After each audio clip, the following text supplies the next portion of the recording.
اگلا سوال یہ جی کہ آپ نے غالباً اپنے پہلے لیکچر میں فرمایا تھا کہ آپ یہ کہتے ہیں کہ شر کا خالق اللہ نہیں ہے. جی ہاں ایسے ہی ہے نا جی؟ آپ شر کس کو بولتے ہیں بھائی؟ شر کس کو بولتے ہیں؟ اگر شر سے مراد موت ہے، زلزلہ ہے، شر سے مراد مثلا طاعون آتا ہے، بیماری آتی ہے، وائرس آتا ہے، یہ سب اس کا خالق اللہ ہے. اگر شر سے مراد یہ چیزیں لیتے ہیں اس کا منکر نہیں ہے موت، لیکن ہم کہتے ہیں یہ شر نہیں ہے، یہ خیر ہے. یہ شر اللہ کے فعل میں شر نہیں ہے. اب بندوں کے جی ہاں بندوں کے فعل میں شر بہت ہے، اس کا خالق اللہ نہیں. جی جناب آپ حکم آپ بولیں کہ آپ شر سے کیا مراد لیتے ہیں؟ مثال کے طور پہ ایک شخص اگر کوئی بھی اچھا برا کام کرتا ہے، کوئی بھی شخص ہو، کوئی بھی کیا کرتی ہے، ہم تو کہتے ہیں سب اللہ کے حکم سے ہے جی.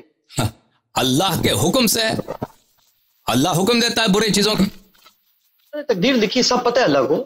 اللہ پتہ ہے، علم ہے حاصل ہے، لیکن وہ حکم نہیں دیتا. اچھا حکم نہیں دیتا برے چیزوں کا. نہیں آپ تھوڑی سی وضاحت فرمائیں نا کہ آپ میں وضاحت کرتا ہوں. ہاں میں وضاحت کرتا ہوں آپ کے لیے. دیکھیں یہ آپ کو نہیں معلوم اس مسئلے کا جو تفصیل ہے، آپ صحیح طرح سے شاید نہیں پوچھ پا رہے، میں آپ کو بتاؤں گا ابھی. عزیزو بات یہ ہے کہ اس بات میں عالم اسلام میں کوئی شک نہیں ہے کہ جو اعمال ہمارے اختیاری اعمال نہیں ہیں، مثلا زلزلہ آیا کہیں کسی کا موت ہو گیا، بچہ کنویں میں گر گیا مر گیا، ہاں اگر گر جاتا ہے تو اختیار سے گرتا ہے. مثلا اگر وہ فرض کریں وہ ایسا گرتا ہے کہ اس کا اپنا فعل نہیں ہے، وہ ایک جگہ کھڑا تھا، وہ زمین کھل گیا مر گیا، یا وائرس آ گیا. یہ چیزیں جو دنیا میں ہوتی ہیں یہ شر نہیں ہے. اچھا یہ سب اللہ کے حکم سے ہے، اللہ کے علم سے ہے، اللہ کے رضا سے ہے، اللہ کا کام سے، اللہ کا کام ہے. سمجھ میں آ رہی؟ جو چیزیں ہمارے افعال غیر اختیاری ہیں، غیر اختیاری، لیکن یہ شر نہیں ہے. زلزلہ شر نہیں ہے، سیلاب آتا ہے یہ شر نہیں ہے. یہ نظام خلقت میں اس کے بڑے فائدے ہیں. بعض چیزیں ایسی ہیں جن کو ہم اس کو نہیں سمجھتے، اس کا فائدہ نہیں سمجھتے، ہمیں شر لگتا ہے، لیکن وہ شر نہیں ہوتا. وہ نظام خلقت میں اس کا وائرس جو ہے، اس کا یہ شر نہیں ہے. بیماریاں جو آتی ہیں یہ شر نہیں ہے. موت آتا ہے، یہ موت ایک نعمت ہے. موت نہ ہو تو انسان پتہ نہیں کیا کرے گا. ٹھیک ہے نا؟ یہ چیزیں لیکن سب بات ہے افعال اختیاریہ میں، جو ہمارے اختیار سے. میں نے ہاتھ اٹھایا ابھی، میں نے کہا السلام علیکم، یہ میرا اختیاری فعل ہے. اب میرا غیر اختیاری فعل ہے، میرا دل دھڑکتا ہے، میرا دل کی دھڑک وہ غیر اختیاری ہے، وہ اللہ کا کام. لیکن میں نے ہاتھ ہلایا، میں نے ابھی یہاں پہ آپ سے بات کرتا ہوں، میں چائے پیتا ہوں، یہ چائے کا کب اٹھایا میں نے؟ یہ اختیاری افعال جو ہے اس کا خالق کون ہے؟ اس کو بجا لانے والا کون ہے؟ یہ کس کا فعل ہے؟ دیکھیں عزیزو اس میں عالم اسلام میں دو فرقے ہیں، دو فکر ہے. ایک شیعہ کا فکر اور ایک سب مخالفین کا فکر. معتزلہ بھی، جو اب معتزلہ نہیں بچے دنیا میں. معتزلہ کا اصل واصل ابن عطا سے ہے. واصل ابن عطا ابو محمد ابن حنیفیہ کے ایک بیٹے ہیں، ان کا نام ہے ابو عبداللہ ہاشم. وہ ہاشم جو تھے وہ واصل ابن عطا کے استاد ہیں. ٹھیک ہے نا؟ تو اصل معتزلہ کا فکر کیونکہ شیعوں سے بہت ملتا ہے، بہت سارے مسائل میں، اس نے قبح فعل اختیار میں، جبر میں، اور اللہ تعالیٰ کے صفات میں، اور افعال میں، خلق افعال میں. تو ان کی جو عقیدہ ہے شیعوں سے بہت، اس کی وجہ یہی ہے کہ ان کا اصل جو ہے کن سے ہے؟ ان کا اصل اہل بیت سے بہت ساری چیزیں لی ہوئے ہیں. کن سے؟ محمد حنیفیہ کے بیٹے سے انہوں نے لیا ہے. اچھا تو عالم اسلام میں دو فکر ہیں، ایک ہے جبر اور ایک ہے اختیار. ایک ہے جبر اور ایک ہے اختیار. ٹھیک ہے نا؟ معتزلہ اور شیعوں کا قول ہے. معتزلہ تو اب رہے نہیں نا دنیا میں، کوئی شیعوں کا قول ہے کہ ہمارے افعال اختیاری جو ہے ہمیں اختیار ہے، ہم اپنے اختیار سے بچا لاتے ہیں، اور وہ واقعاً ہم بچا لاتے ہیں. یہ اللہ کا کام نہیں ہے، اللہ کے علم میں ہے. اللہ نے ہمیں طاقت دی ہے، اللہ جب چاہے یہ طاقت ہم سے لے لے. میں نے یہ قلم اٹھایا نا، قلم اٹھایا، میں قلم سے لکھتا ہوں، یہ قلم اٹھانا اللہ جانتا ہے، یہ قلم اللہ جانتا کہ میں اٹھاؤں گا. یہ قدرت بھی اللہ نے دی ہے مجھے، لیکن یہ اختیار بھی مجھے اللہ نے دیا، لیکن یہ ڈیسیجن میرا تھا، اور میں نے جو اٹھایا ہے اس طاقت کے ساتھ اٹھایا جو اللہ نے مجھے دی ہے. اللہ اگر چاہے تو میرا حال شل کر دے، میرا ہاتھ کام نہ دے، لیکن اللہ نے یہ طاقت مجھے دی ہے کہ میں اس دنیا میں امتحان کے لیے افعال بچا لوں. یہ ہمارا عقیدہ ہے. اچھا اس کے مقابلے میں جبریہ ہیں. جبریہ کے دو اقسام ہیں، جبریہ محضہ ہے، ایک جبریہ متوسطہ. جبریہ محضہ جو ہے وہ جہمیہ ہیں. جہم ابن صفوان ترمذی جو سنہ 127 میں خراسان میں بنی امیہ کے مقابلے میں مر گیا تھا، اس کو نسبت دیا جاتا ہے کہ وہ جبریہ محضہ ہیں. یعنی وہ کہتے تھے کہ انسان کا نہ تو طاقت ہے، نہ قدرت ہے، اور نہ ہی ارادہ ہے. یعنی آپ کے پاس، آپ سمجھتے ہیں کہ آپ نے اپنے طاقت سے یہ ہاتھ ہلایا، نہیں. آپ پانی پیتے ہیں، کھانا، یہ آپ کے پاس نہ فعل آپ کا فعل ہے، نہ حرکت آپ کا حرکت ہے، نہ آپ کے پاس طاقت ہے، نہ ارادہ ہے، کچھ بھی نہیں ہے. جیسے ایک پتا درخت سے گرتا ہے، پتا اگر درخت سے گرتا ہے تو وہ کیا وہ اپنی مرضی سے نیچے آتا ہے؟ نہیں، اس کی کوئی نہ ارادہ ہے، نہ اس کا فعل ہے، کچھ بھی نہیں ہے. پتا گر جاتا ہے، وہ نہ اس کا ارادہ ہے، نہ اس کی طاقت ہے، نہ اس کا فعل ہے، یہ سب اس پہ لاگو کیا جاتا ہے. ٹھیک ہے نا؟ اسی طرح انسان ہے. آپ سمجھتے ہیں کہ آپ کا یہ افعال ہیں، آپ کے افعال نہیں، یہ سب اللہ کے افعال. اس کو اب یہ واقعاً اس نے بولا یا نہیں بولا، اس میں اختلاف ہے. ٹھیک ہے نا؟ اب نسبت اس کے مخالفین اس کو نسبت دیتے ہیں کہ اس نے یہ کہا. بہرحال اس میں خود نزاع ہے. یہ جبریہ محض ہے. اس کے علاوہ جبریہ متوسطہ ہیں. جبریہ متوسطہ سب فرقے جو ہمارے مختلف برادران اہل اسلام ہیں، یہ جبریہ متوسطہ ہیں. یہ خود کہتے ہیں، یہ بات نہیں ہے کہ ہم نے ان کو عنوان دیا ہے، یہ عنوان ان کا اپنا ہے. یہ جبریہ متوسطہ ہے. یعنی یہ کہتے ہیں کہ ہم جبر کے قائل ہیں، لیکن اس طرح نہیں جس طرح وہ کہتے ہیں. انسان کا طاقت ہے، انسان کا ارادہ بھی ہے، انسان کا طاقت بھی ہے. انسان سب سے بڑا جو فرقہ ہے مسلمین میں عدد کے لحاظ سے طول تاریخ اشاعرہ، اور انڈیا پاکستان میں جو ہمارے برادران ہیں یہ اکثر ماتریدیہ ہیں، اور ماتریدیہ بھی اکثر مسائل میں تابع ہیں اشاعرہ کے. یعنی مخالفت نہیں ہے، اتفاق ایک ہے، دلائل ایک ہے. اکثر مسائل میں 90-95% میں ایک ہی ہیں. اچھا، ان کا قول بہت، بعض ماتریدیہ کا قول بعض کا مخالف ہے اشاعرہ سے، وإلا ان کا بھی قول یہی ہے. کہتے ہیں کہ ہمارے پاس طاقت ہے.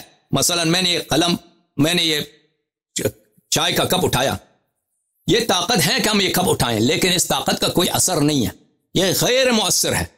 سمجھ میں آ رہی ہے؟ فعل کے بجا لانے میں ہماری طاقت کا کوئی اثر نہیں. ہم اگر میں نے یہ کپ اٹھایا تو اللہ نے اپنی طاقت سے یہ فعل اس نے مجھ میں پیدا کیا. مجھ میں جو طاقت ہے، انرجی ہے، جو پاور ہے، اس کی کوئی تاثیر ہی نہیں ہے. اللہ نے اپنے طاقت سے میرے میں اس نے حرکت ایجاد کیا. جیسے ایک درخت ہوا چلتا ہے، ایک درخت کو ہوا ہلاتا ہے، ٹھیک ہے نا؟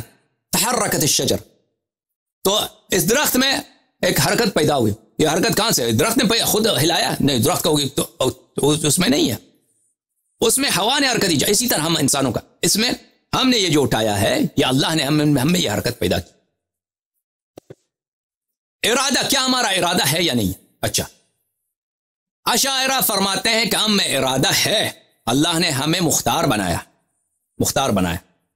کہ ہم چاہیں یہ قلم اٹھائیں، چاہیں یہ قلم نہ اٹھائیں. انا ہدیناہ السبیل اما شاکرا و اما کفورا. میں ابھی چاہوں آپ سے بات کروں، چاہے یہاں سے اٹھ کے چلا جاؤں، یہ میرا، اللہ نے مجھے مختار بنایا. لیکن یہ مجھے مختار بنایا، لیکن جب میں قلم اٹھاتا ہوں، کوئی کام کرتا ہوں، تو وہ ارادہ جزئیہ، وہ ارادہ خاص، وہ خاص نیت، وہ اللہ مجھ میں پیدا کر دیتا ہے، مجھ میں پیدا کر دیتا. سمجھ میں آ رہی بات آپ کو؟ تو نتیجہ کیا ہوا؟ نتیجہ یہ ہوا کہ ابھی میں فرض کریں میں نماز پڑھنا چاہتا ہوں نا، اللہ نے مجھے اختیار کلی یعنی کہ میں چاہوں نماز پڑھوں، چاہے نماز نہ پڑھوں، یہ میرا اختیار ہے. لیکن اگر میں چاہوں نماز پڑھوں، یہ ارادہ خاص کہاں سے ہے؟ یہ اللہ نے مجھ میں پیدا کیا ہے، اللہ نے مجھ میں پیدا کیا ہے. کیونکہ اللہ خالق کل شیء والذی خلقکم وما تعملون، اللہ آپ کو خلق کیا اور آپ کے اعمال کو خلق کیا. تو اللہ نے مجھ میں وہ ارادہ پیدا کیا کہ میں نماز پڑھوں، اور پھر میں جب نماز پڑھتا ہوں، یہ سارے حرکات اللہ تعالیٰ نے مجھ میں پیدا کیے ہیں، مجھے پیدا کیا. تو اس طرح جب ہوا تو شر سب اللہ سے نا. ایک شخص جا کے کیا کرتا ہے؟